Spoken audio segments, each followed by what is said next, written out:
में 45 करोड़ रुपए का जो रिश्वत थी वो ली गई है। गोवा चुनाव में 45 करोड़ का इस्तेमाल हुआ है, ये ईडी की टीम ने कहा है।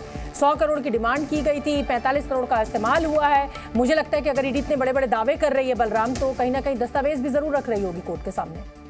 मनी ट्रेल तो साबित करना पड़ेगा, क्योंकि हवा में बयान देने से तो कोर्ट भी नहीं मानेगी कोई बात।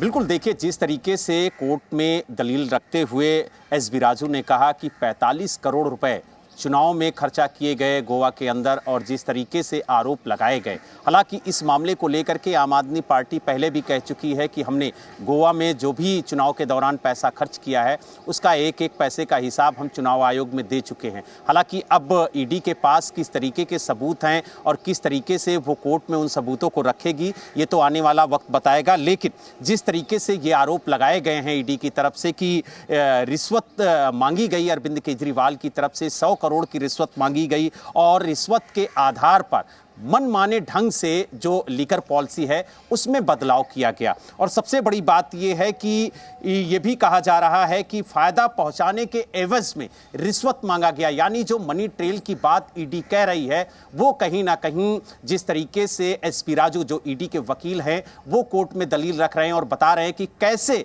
मनी ट्रेल का कनेक्शन है और किस तरीके से फायदा लेने के लिए, किस तरीके से रिश्वत लेने के लिए इस लीकर पॉलिसी में बदलाव किया गया, और किस तरीके से साउथ लॉबी के जरिए रिश्वत ली गई, और किस तरीके से साउथ लॉबी को फायदा पहुंचाने के लिए जो लीकर पॉलिसी है उसमें बदलाव किया गया। और सबसे बड़ी बात यह है कि और 100 करोड़ रुपए जो आरोप लगाए जा रहे हैं कि साउथ लॉबी के जरिए एडवांस में लिया गया, यानी किकबैक के जरिए लिया गया, और ये कहा गया कि जो कमीशन बढ़ाया गया है 12% का, उसमें जो 6% का कमीशन है वो किकबैक के जरिए देना होगा।